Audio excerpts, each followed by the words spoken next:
ado, I have the pleasure and privilege of inviting up on stage to speak on the present context and scenario in the economic national sphere as we look forward towards prosperity through double-digit growth. And that is, I turn to the I beg your pardon, I turn to the Honorable Finance Minister, Dr. Yuba Raj Khatiwala, for his remarks.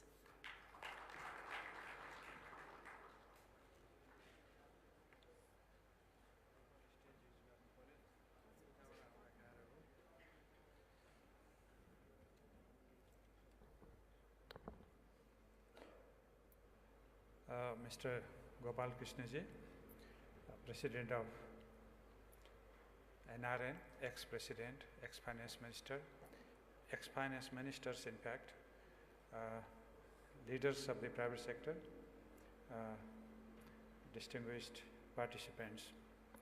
Let me also extend my best wishes to Karobar, Delhi for coming up with a very timely topic for discussion.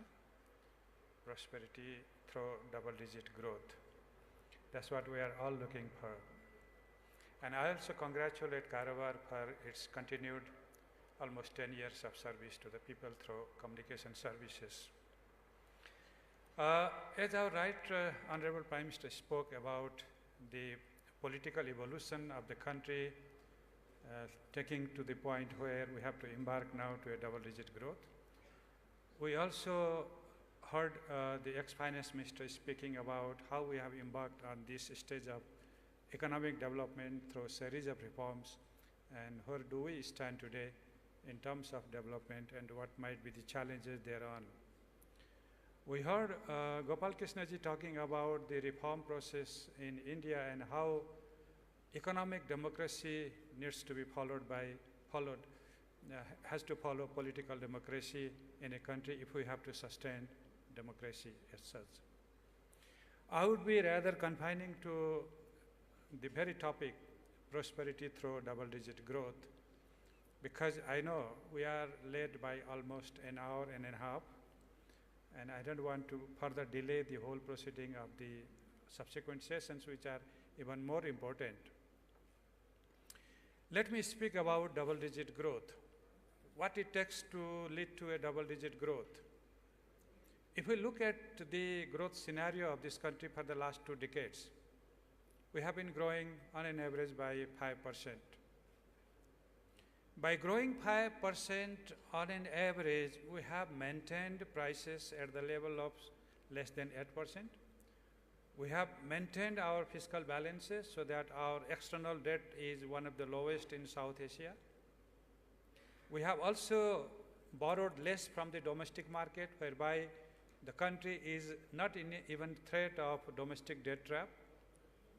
We have built our foreign currency reserves by many folds than it was in the year 1990 or 91. We are in a better footing than before. That only tells that our sound economic fundamentals that are still intact in our economy might be also at the cost of the growth we might have achieved in the last 2 decades. But should we really have a growth of double digit, what might be coming as a stress to the whole economy? That is what I want to share with you. First, growth comes from investment. Investment has to come from savings, domestic or external. Our domestic saving, 15 rupees per each 100 rupees of income, is never some area of infrastructure. And this is one area where private sector cannot necessarily come in a business model. We have to work with the private sector. There are areas where the government has to do on its own, and there are areas where government can work with the private sector. So the public-private partnership issue is in the offing, and then we have the policies on that, but there is no enabling law on public-private partnership. Government has almost drafted a law to enforce, to facilitate the public-private partnership, with the provision of several funding mechanisms that includes BGF, that includes EPCF, and that includes blended finance and other kinds of new financial instruments. I think if once this is done, we'll have very transparent ground to work on the investment scenario. Couple of things are more important for the foreign investment in particular, the legal reforms and our bureaucratic reforms. These two reforms are also being undertaken in different fronts. Now, the size of investment, both in the public and private sector, have to almost double if you really have to have a double-digit growth. But that growth doesn't necessarily ensure prosperity, as our Right Honorable Prime Minister was speaking to.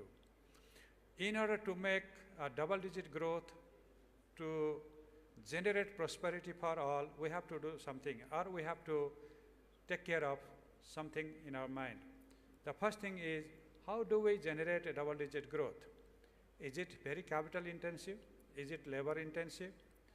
Does it make almost all productive forces participate in the growth process? Or it is a growth driven by certain sectors of the economy, say for example hydro. Does it necessarily make everybody prosperous? Unless there is a very, very strong distributive mechanism in the state tool. I don't think so.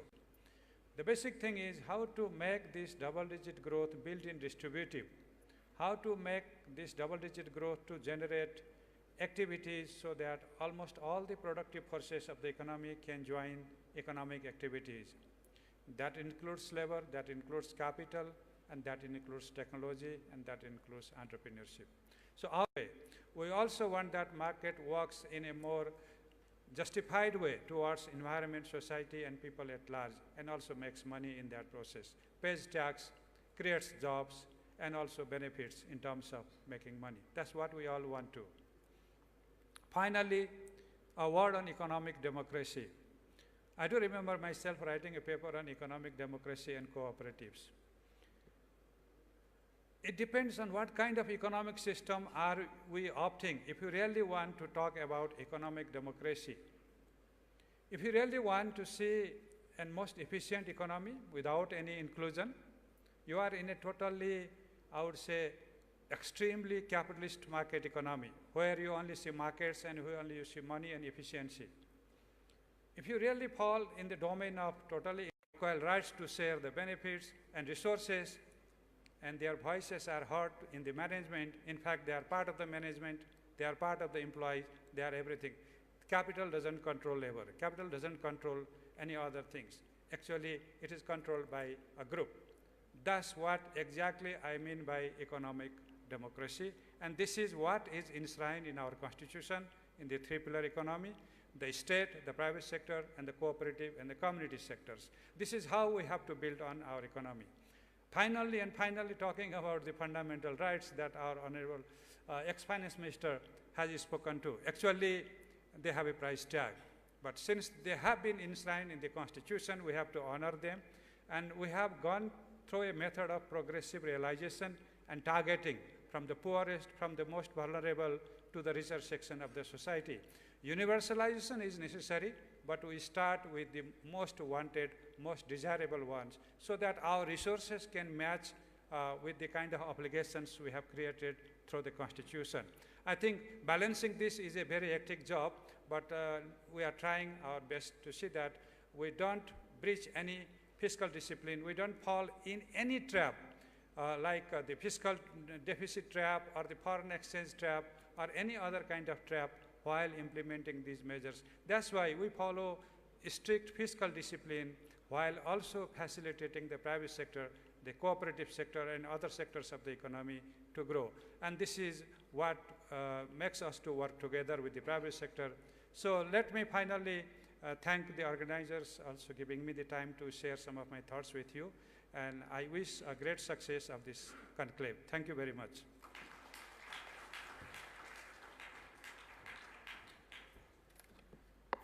Thank you, Honorable Minister, indeed, for your gracious presence and for the very, very thought-provoking and insightful statements.